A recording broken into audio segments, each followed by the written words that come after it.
Halo sahabat Mika, kembali bersama saya Dr. Boy Abidin di seri edukasi yang disiapkan oleh Rumah Sakit Mitra Keluarga Kelapa Gading. Saya tidak sendiri, saya ditemani dengan teman saya. Dr. Stella, halo. Ya, Dr. Stella nih, saat ini kan juga seperti yang Anda ketahui bahwa Indonesia saat ini, dan tidak hanya Indonesia, tapi dunia juga sedang dilanda adanya virus COVID-19. Oh. Ya, sudah banyak sekali informasi mengenai apa itu COVID-19, kemudian bagaimana gejalanya, bagaimana penularannya. Nah, yang kita bahas kali ini apa, Dr. Stella? Tentang mitos dan fakta tentang COVID-19. Ya, mitos dan fakta ini perlu Anda ketahui karena banyak sekali hal-hal yang memang sebenarnya tidak benar atau tidak tepat. Nah, seperti apa nih pernyataan yang pertama nih yang banyak beredar di masyarakat? Ya, pernyataan pertama yang paling sering dan paling populer, kalau kita hidup di iklim panas atau tropis, kita tidak akan terinfeksi COVID-19. Nah, gimana tuh? Ini gimana nih menurut Anda nih? Anda yang tinggal di hawa tropis, wah tempat saya ini panas, kemudian aman lah, kita tidak akan terkena untuk virus COVID-19 karena virus ini katanya akan mati di sini. Jadi pernyataan ini sebenarnya tidak tepat. Betul. Ya, ini adalah mitos. Ya, karena kita tahu semua area ya, ini hawa dingin, hawa panas itu berisiko untuk terkena atau hidupnya virus COVID-19. Betul. COVID-19 menginfeksi seluruh area maupun iklim panas, iklim dingin ataupun area manapun. Ya, jadi Anda tetap harus waspada ya, dimanapun Anda tinggal, apakah di hawa dingin, di hawa panas, tetap Anda harus waspada. Nah, kemudian statement yang berikutnya, ini tadi berkaitan masih dengan suhu juga. Ya, kemudian karena kalau di hawa panas tidak terkena virus ini, kemudian Anda berusaha untuk memanaskan. Memanaskan diri dengan mandi air panas. Iya, mandi berendam air panas ya. Katanya kemudian, itu akan membunuh virus si COVID-19 ini, Dok. Iya. Nah, statement ini adalah merupakan mitos. Jadi ini tidak tepat ya. Jadi mandi air panas malah kulitnya rusak ya. Iya, berendam lama-lama paling lama berapa lama sih kita bisa berendam, itu juga tidak tepat ya. Jadi tetap mandi untuk menjaga kebersihan Anda dengan menggunakan sabun, air mengalir, kemudian tidak perlu harus dengan air yang panas ya. Dengan mandi dengan menggunakan sabun, maka kuman-kuman di tubuh kita akan hilang. Nah, Dok, menyambung iklim tropis nih. Kalau iklim tropis kan banyak nyamuk tuh. Nah, itu dia. Sekarang ada lagi yang bilang, jangan-jangan kalau ada, kita nih udah self isolation nih, misalnya sendiri di rumah, atau ada nyamuk menggigit sifat yang sudah kena COVID, terus gigit kita, kena COVID nggak kita? Ya, sama sekali tidak ya. Jadi nyamuk bukan suatu agent atau perantara untuk penyebaran virus COVID-19 ya. Jadi tetap nyamuk itu untuk penyakit demam berdarah, malaria, itu nyamuk. Tapi kalau untuk COVID-19 tidak ada kaitannya dengan nyamuk. COVID-19 ditularkan melalui droplets. Ya, jadi dari bersin, batuk, ataupun dari lendir yang dikeluarkan dari saluran nafas. Jadi tidak ditularkan oleh nyamuk. Ya, jadi sahabat Mika nih ya, informasi yang saya sampaikan, saya dengan terus saya sampaikan ini sudah approve oleh WHO ya. Jadi ini bukan berdasarkan pendapat saya, pendapat Dr. Stella, tapi WHO menyatakan seperti itu ya. Jadi Anda harus yakin apa yang disampaikan oleh WHO karena ini adalah badan yang mengurusi kesehatan untuk seluruh dunia. Oke, nih statement berikutnya apa, Dr. Stella? Nah, yang paling populer nih kalau ibu-ibu hamil datang nih.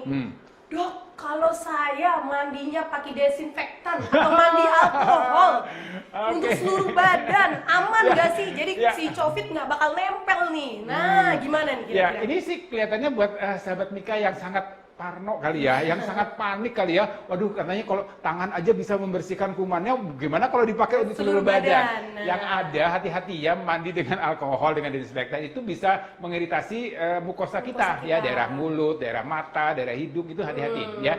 Jadi tidak benar mandi menggunakan desinfektan, menggunakan alkohol, ini akan membebaskan tubuh kita terhadap virus COVID-19 tadi ya. Jadi mandi seperti biasa.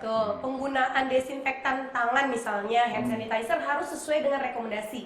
Jadi jangan seluruh badan diolesi desinfektan atau hand sanitizer ya. Sesuai dengan namanya hand sanitizer, maka digunakan di tangan saja. Iya, lagi boros juga kalau dipakai buat sebadan-badan ya. Udah mas sekarang lagi susah, lagi mahal, waduh, cukup untuk cuci tangan aja. Oke, nah berikutnya ini adalah kita bicara mengenai yang paling hot nih sekarang. Pokoknya kalau masuk ruangan, cetot dulu thermal scanner. Nggak hanya masuk rumah sakit ya, masuk bank, masuk kantor, mall, apa semua. Walaupun memang sebaiknya jangan kemana-mana ya. Tapi kalau masih ada yang beraktivitas, itu biasanya di tempat-tempat itu akan dicek suhunya. Apakah thermal scanner itu alat yang tepat untuk mendeteksi seseorang terkena virus corona atau tidak? Ya, jawabannya tidak. Ya, jadi thermal scanner hanya mengukur suhu saja. Ya, jadi diukur nih, ya alatnya juga jangan nempel. Jadi alatnya hanya jarak ini, kemudian kita akan tahu berapa suhunya. Kalau ada peningkatan suhu, jadi normal itu di bawah 37,5. Kalau di atas 37,5 kita sebut ini ada peningkatan suhu dan itu demam. Nah, sebaiknya kita waspada. Demam tidak satu-satunya gejala disebabkan oleh COVID-19. Ya, tapi kalau ada demam, maka kita akan melakukan pemeriksaan lebih lanjut. Ya. Dan sahabat Mika juga harus tahu bahwa inkubasinya si virus COVID ini memakan waktu 2-10 hari. Nah, jadi 2-10 hari itu si penderita tidak demam, sehingga saat dilakukan thermal scanner lolos-lolos saja. Tapi sebenarnya dia sudah membawa virus tersebut. Makanya itulah pentingnya self isolation. Ya, jadi artinya suhu ini adalah salah satu cara untuk mendeteksi ya. Tetap ini efektif untuk men-screening dalam jumlah yang cukup massal ya, paling tidak dari suhu. Tapi bukan berarti kalau suhunya tinggi itu karena corona atau COVID-19, suhu yang normal pun juga belum berarti dia terbebas dari corona. Jadi ini bukan alat untuk mendeteksi adanya virus corona pada seseorang. Kemudian, nah ini saking orang takut ya. Dan ini jadi seru karena ibu-ibu di pasar marah-marah. Harga bawang putih naik, dokter. Katanya bawang putih itu bisa ngobatin atau mencegah corona atau si COVID-19 ini.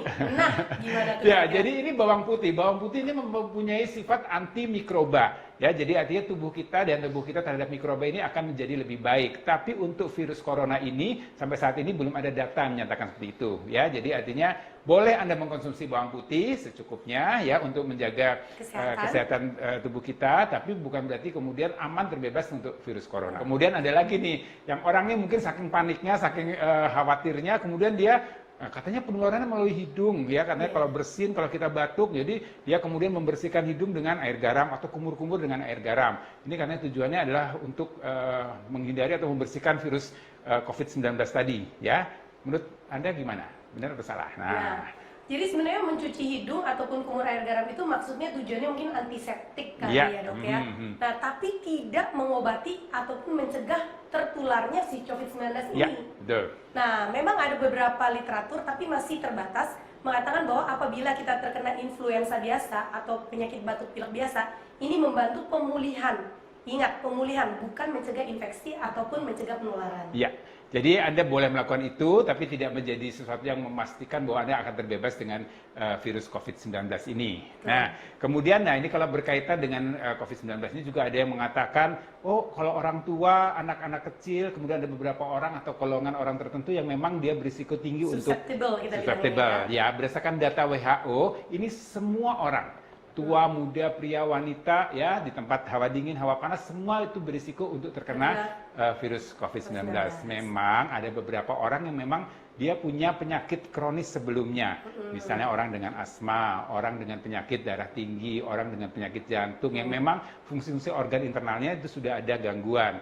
Nah, kemudian untuk anak kecil juga, anak kecil yang memang dia daya tahan tubuhnya anak kecil yang prematur, ibu hamil dengan kondisi-kondisi yang memang lemah, ya misalnya ibu hamil yang mual muntah hebat, yang nggak masuk makanan minuman, itu daya tahan tubuhnya kan tentunya akan turun. Nah, ini juga ada orang-orang yang mendapatkan kemoterapi ya, orang-orang yang memang secara umum daya tahan tubuhnya turun. Nah, dia ini akan berisiko untuk lebih mudah terkena virus COVID-19. Oke, ya tetap kita harus jaga stamina kita untuk supaya lebih baik ya. Lanjut nih dok, dari kelompok umur kan tadi ada bayi, ada juga lansia nih. Nah, kelompok lansia ini banyak nih sekarang lagi populer. Gimana kalau kita vaksinin mereka dengan vaksin pneumokokus? Ya, vaksin pneumokokus dan juga vaksin influenza. Betul, katanya supaya melindungi mereka dari si COVID-19 ini. Jadi WHO menyatakan bahwa vaksin-vaksin tersebut hanya untuk pneumonia dan hanya untuk influenzanya saja. Tapi belum atau bukan untuk virus COVID-19. Ya, jadi vaksin-vaksin itu bisa saja diberikan, tapi tidak untuk melindungi terhadap COVID-19. Tampaknya cukup sahabat Mika. Jadi sahabat Mika kalau misalnya nanti ada pertanyaan boleh nanti komen di kolom komentar, nanti akan kita jawab lagi. Ya, oke sahabat Mika, kita undur diri dulu. Saya Dr. Boy Abidin. Saya Dr. Stella. Bye. Bye. Mitra Keluarga, Life, Love, Laughter.